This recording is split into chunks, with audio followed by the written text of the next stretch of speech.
Welcome back to the Crochet Credits. So it's my friends at yarnspirations.com. Knitting today, and we're doing the reverse sand stitch. So this is what this particular scarf is. It's using Red Heart Super Saver yarn, and it's a chunky Red Heart Super Saver chunk, it says. So it's a thicker yarn. You'll need an 8mm size US 11 knitting needles, and so that's what I'll be using on screen today. Now this yarn I believe is discontinued, so what I did is that I switched it out with Caron Chunky Cakes. One ball should give you a nice size scarf, as you see. This pattern is worked in an even number, so you just have to make sure how many loops are on your hook when you cast on is an even number, and then the rest of it will work out, and then it's a multiple of 4 rows in order to make it work. You can see that I check it off as I'm going, and this here is the sample of it. So it looks really cool once it's done, and you can see as it transitions in color, it's just really amazing. So I let the color change where it wanted to, and even though it looks like you may not see it that it changed over, it does, and it does a really good job. So without further ado, we're going to cast on and get started. So let's begin to cast on. If you suck at knitting, you're in the right group today. I'm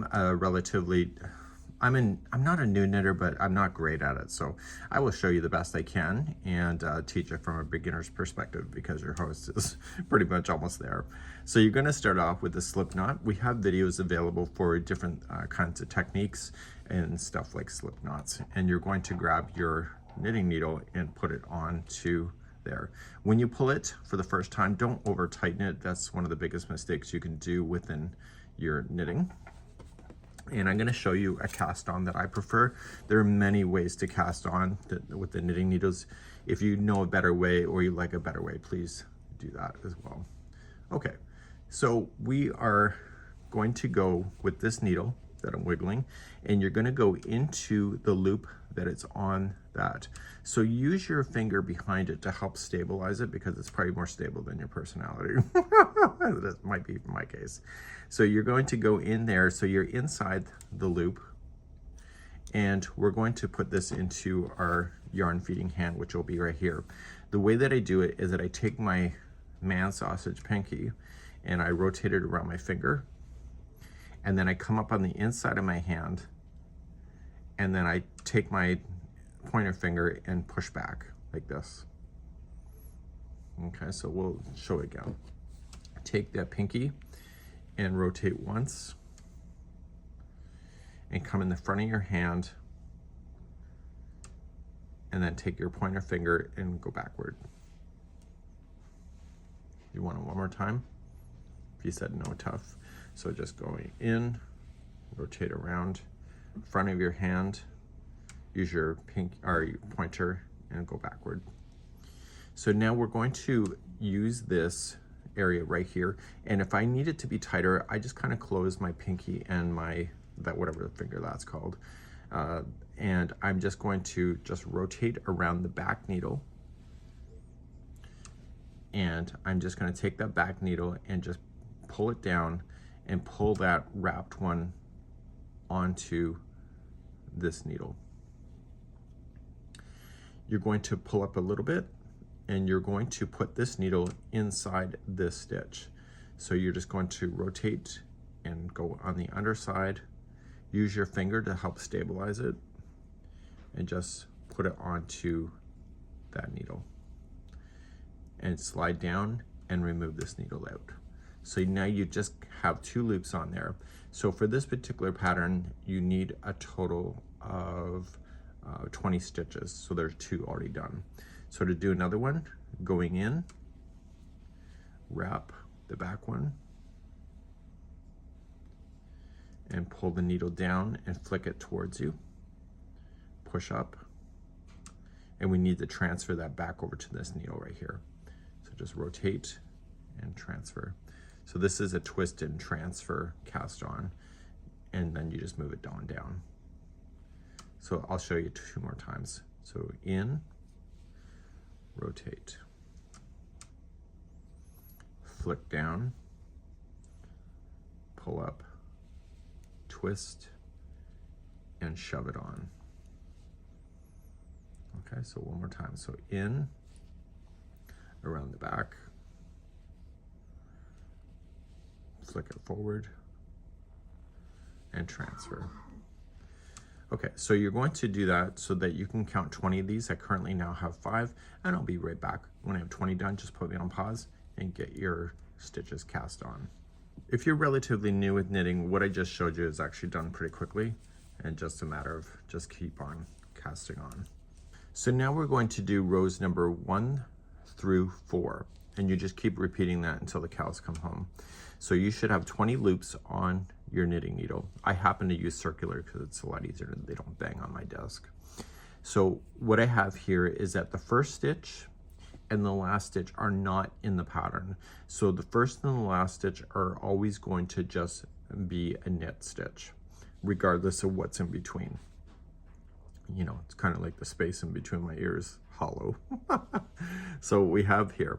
So what's going to happen is that I'm going to show you a technique, not on this row, but I'll show it to you in the next, where I'm going to show you how to keep the edges really nice and smooth, and we'll do it starting on the next row.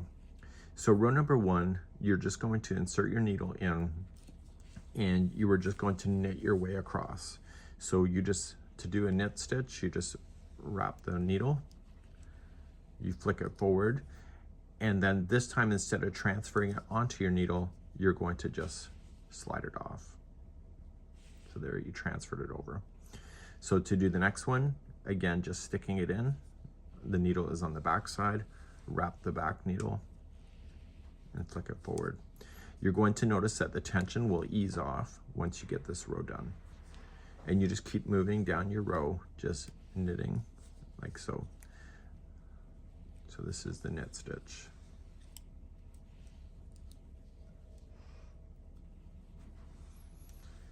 So I'm not a very fast knitter, but it's not about the speed. But once you get used to it, you can start doing other things like watching TV and maybe cooking dinner at the same time. Who knows? So just keep on knitting all yourself across for row number 1, and then I'll show you a little cheating technique in number 2. So I'm getting close to the other side. It's just a few seconds ago that I left you. I just keep moseying on. And I'm gonna go right and knit right to the very last one. And you'll notice that the material now in this hand is a lot more loose. It's not as tense as it was. And you knit right to the end, and so all stitches are transferred from this needle and now onto here. And now we're gonna move on to row number 2, and to do that, you're just gonna turn your work and reset your hands. Maybe possibly clean up your desk, and I'll be right back. Okay, row number 2. Now I told you that the first stitch and the last stitch are not really in part of this pattern. They're always gonna be kind of like on its own, and it's gonna be the middle stitches in between there that is referring to the pattern. So the first stitch is always gonna be a knit stitch, but watch what I'm about to do. This is not in the pattern, this is experience. So maybe I do actually know something. So I always had really crappy edges, and the way to get rid of that is that you never knit the first one. So you stick your needle in and you just slide it off. This is a slip stitch knitwise, and we're gonna put this back on there. So we slip it, the first one, so we do nothing with it, and then you start the pattern as you know it. So row number 2 is that it says that we're going to knit 1, purl 1. So we're going to knit the first one, and then we transfer, and the next one is going to be a purl. To do a purl, we have to get the yarn from the back in between the 2 needles, which I call the goalpost. Come in between the 2 needles first, and then stick this needle right here into the hole, but on the front side, so that this needle is on the front of this other one. We're going to take this yarn and rotate it around that front needle, and we're just going to slide it down and push it backward and catch it, and then slide the needle up and pull off. And so the next one is going to be a knit stitch. So this yarn has to be on the back first, so you have to go between the goalposts first, and then you're going to knit. If you don't move the yarn first before you do the action, you end up with an extra loop on the hook that looks like sin. So the next one is going to be a purl. So we move the yarn in front between the goalpost, bring this needle in front, wrap it, push it back, and slide off. And the next one's a knit, so between the goalposts and knit. And you're going to do this all the way till you get close to the other side. So the next one's a purl,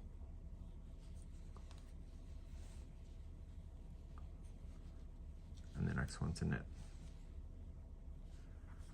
So I'm going to keep on going till I get close to the other side, and then I'll meet you there to show you how this row finishes. And once you can get moving on this thing, it's pretty quick. And because it's chunky yarn too, it goes really quick as well. So I'm keeping within the pattern, and the second last stitch, if your multiple is right, so we started with the knit one, purl one, knit one, purl one, the second last one should be a purl.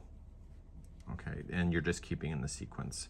And therefore the last stitch, because it's not counted as anything, it's like the air between my ears, you're just gonna knit that last one. So the first and the last stitch is always gonna be knit, regardless of what's in between. And so now you've just completed row number 2. Let's turn our work, reset our hands, and begin number 3. Row number 3. If it's an odd number, it's always just a knit stitch across. And remember what I showed you before, we're not gonna knit the first one, we're just gonna pretend we're going to, and we're gonna go in and we just slide it off. And that was a slip stitch knitwise. And then you're going to start with your next one and knit as normal. And you'll notice that you'll have perfect edging when you do it this way. So you just knit all the way across right to the very last stitch. So every other stitch, you don't have to worry. Now, when you're looking at rows number 1 or 3, you're always looking at the right side of the work. The project, when you see the model, is the right side is what faces us when somebody's looking at you. And this is the right side, just in case. And so you'll notice on the right side of the work is that everything will appear really nicely. The other side still looks good, but the pattern is not as obvious on the back side. So let's continue to knit across. So coming all the way across, and we knit right to the very last one. And when we turn our work, and we're going to do row number 4, which will complete one of the sequence. Look how much is already done, and that's because it's chunky yarn. Let's begin number 4. When we start number 4, always just going in, pretending you're going to knit it, and just come off. The next one will be a purl. So before you continue, you have to move the yarn in between the goalposts through to the front side, and then you purl the next.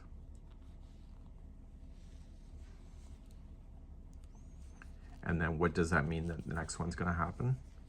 The next one has to be a knit stitch. So move the yarn back and knit. So you're changing the position of your purls and knits to create the foundation of the look.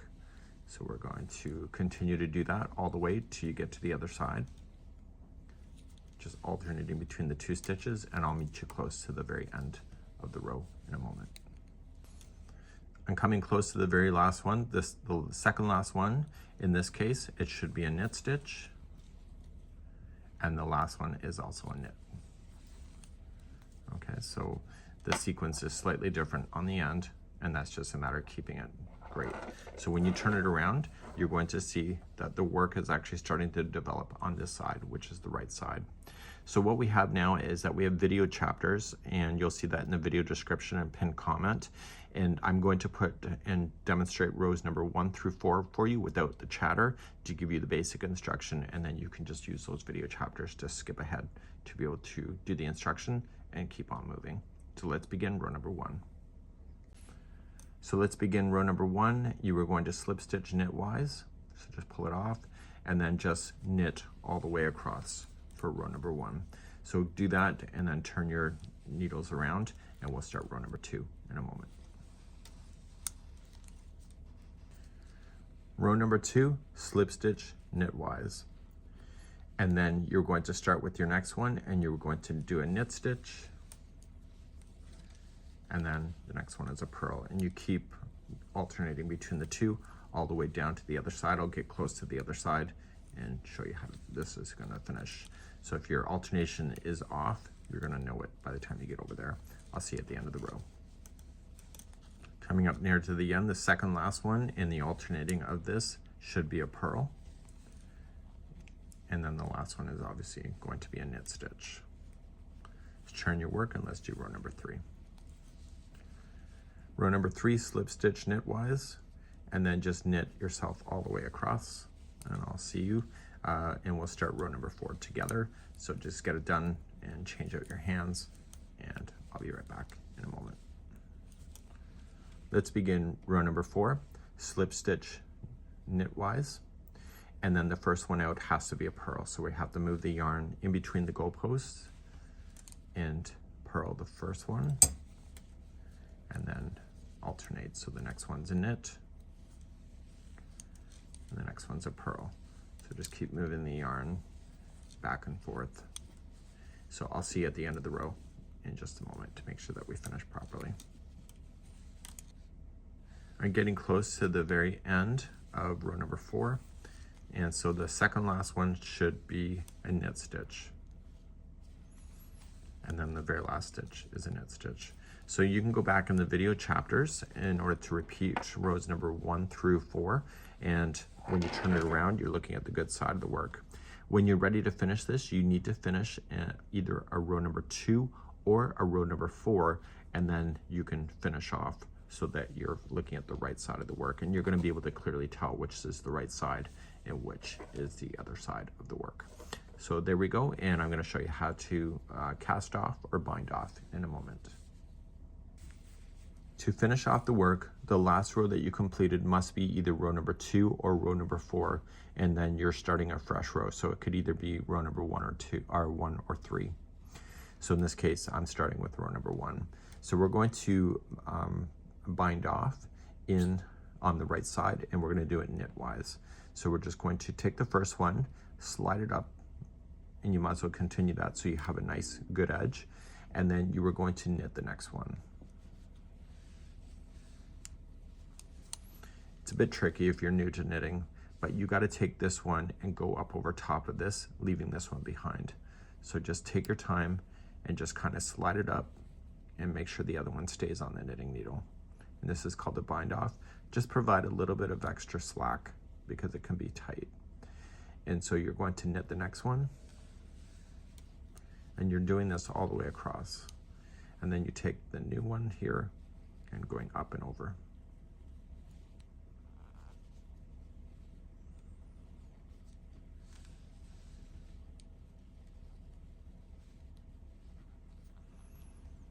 Just like that. And so you're finishing it off, and you're going to have a nice flat edge. So please do this all the way across, and I'll see you back here in just a moment. I'm on my last one, and I'm just going to knit, and then I'm just going to pick the last one up here and go up and over. Now this loop that is still on the knitting needle is considered live, so I'm just going to pull up on it a little bit so I have access to it, and I'm going to snip the yarn long enough so I can put it through a tapestry needle and put this through the loop so that this will not unravel itself.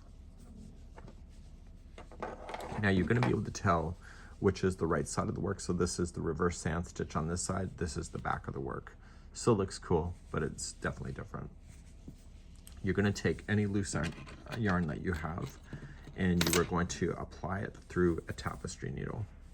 And I want you to favor the back side of the project in order to hide this the best. So just coming into the back, so turn it over, and you see the back of the work, and just push it through to the stitch work on this side. It's best to go through plies, not just between strands, and the first time you pull, make sure that you do not change the shape of your scarf. So be taut and just give it a little bit of flexibility, okay?